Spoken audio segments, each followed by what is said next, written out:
चाय बहुत अच्छी बनी है, आज सुबह की पहली चाय और यह बिस्कुट। पता है तुम्हें, मुझे तुम्हारे साथ बालकनी में चाय पीना बहुत पसंद है।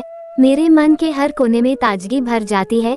शिवम अपनी पत्नी अर्चना को ये सब कुछ बहुत ही प्यार से कह रहा था, क्योंकि कल शाम से ही उसके गुलाब के फूलों के जैसा चेहरा सर्दी के कोहरे के कारण उत्पन्न हुई उससे बेजान हुए गुलाब के फूलों की पंखुड़ियों के जैसे हो गया था। शिवम ने उससे कई बार पूछा, मगर हर बार उसका एक ही उत्तर था, बस ऐसे ही मन नहीं लग रहा है, बस कुछ पलों के लिए अकेले रहना है। अर्चना से कोई प्रतिक्रिया प्राप्त नहीं होने पर वह कुछ पलों बाद अपने दफ्तर के लिए घर से निकल जाता है। अर्चना शिवम को दरवाजे तक छोड़कर वापस बालकनी में आ जाती है। अर्चना कल रात को कॉलोनी के पार्क में नियमित ही टहल रही थी, तभी उसे एक पेड़ के पीछे किसी के चिल्लाने और रोने की आवाजें सुनाई देती हैं, जिन्हें सुनकर वह पास जाकर देखती है कि एक आदमी एक स्त्री को डांट रहा है। आपसी मामला जानकर अर्चना वहां से चली जाती है और अपने घर पर पहुंचकर बालकनी में किताब पढ़ने लग जाती है। तभी थोड़ी देर बाद वह दोनों उसके सामने वाले घर में चले जाते हैं। वह स्त्री बहुत खुश नजर आ रही थी। शिवम से अर्चना ने अपने सामने वाले घर के बारे में पूछा तो उसे पता चला कि इस घर में एक दंपति रहता है, जो कि कॉलोनी का सबसे सफल दंपति कहलाता है। न कोई लड़ाई न कोई झगड़ा, दंपति में बहुत तालमेल है।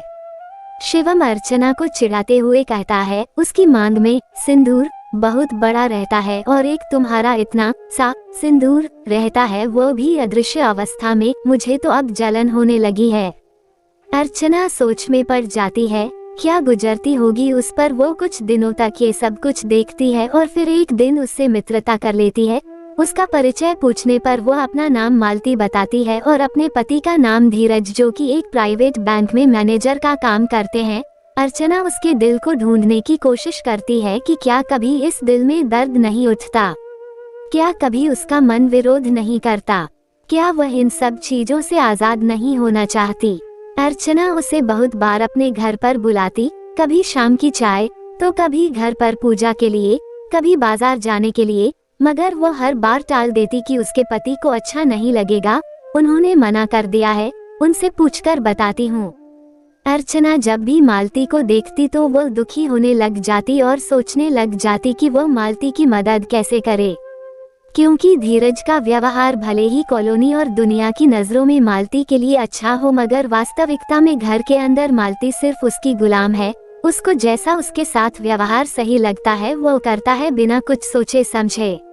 मालती खुद के लिए न स्वयं आवाज उठा रही थी और न ही दूसरों को आवाज उठाने दे रही थी, और धीरज विवाह के पावन रिश्ते का फायदा उठा रहा था। अर्चना अपनी तुलना मालती के साथ में करने लग जाती है। मालती भी विवाहित है, मैं भी हूँ, आर्थिक स्थिति हम दोनों की मजबूत है, मगर एक चीज जो मालती के पास नहीं है वह है सम्मान।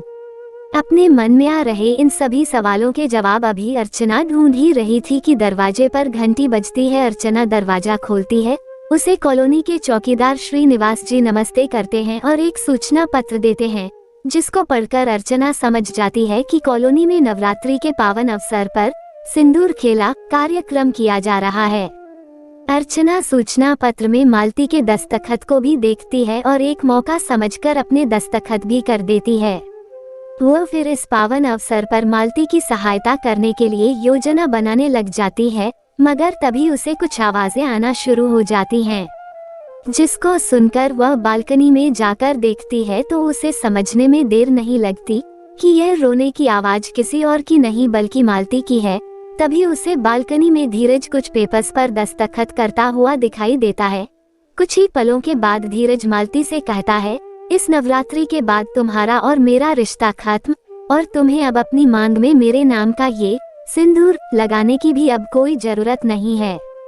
मालती धीरज के पाँव में गिर जाती है और ऐसा नहीं करने के लिए कहती है, मगर धीरज उसे धक्का देकर चला जाता है।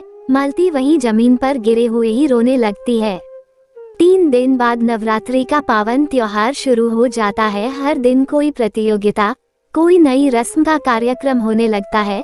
फिर सिंदूर खेला कार्यक्रम होता है, जिसमें पहले एक नाटक होता है जिसकी पूरी कहानी मालती और धीरज के दाम्पत्य जीवन पर केंद्रित होती है।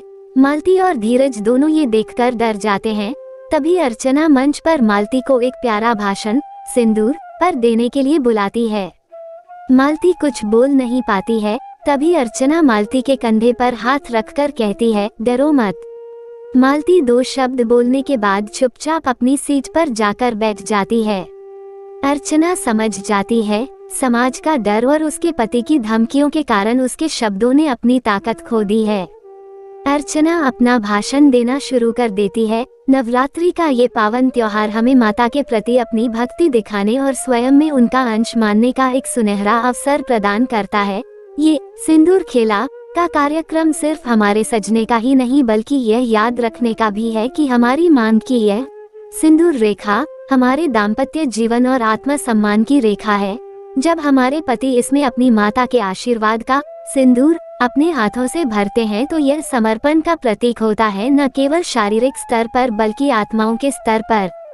हमारा आत्म सम्मान और स्वाभिमान अलग अलग नहीं बल्कि एक हो जाता है। क्या विवाह एक बंधन होता है? क्या विवाह में सिर्फ नारी को ही त्याग करना होता है? क्या मांग में सिंदूर भरने से नारी मानव नहीं एक वस्तु बन जाती है? क्या गले में मंगल सूत्र बांधने से नारी एक गुलाम बन जाती है? नहीं, बिल्कुल नहीं। ये सिंदूर सिर्फ एक रस्म या दिखावा नहीं होता है। ये हमारी आत्माओं का एक साथ होने का प्रमाण होता है। तभी कुछ ऐसा होने लग जाता है जिसका अर्चना, मालती, शिवम एवं वहां उपस्थित किसी को भी विश्वास नहीं था। धीरज मालती को उसका हाथ पकड़कर माता की प्रतिमा के सामने लेकर आ जाता है और उसके सामने अपने घुटनों पर बैठकर अपने द्वारा किए गए उसके साथ बुरे व्यवहार की माफी मांगने लग जाता है।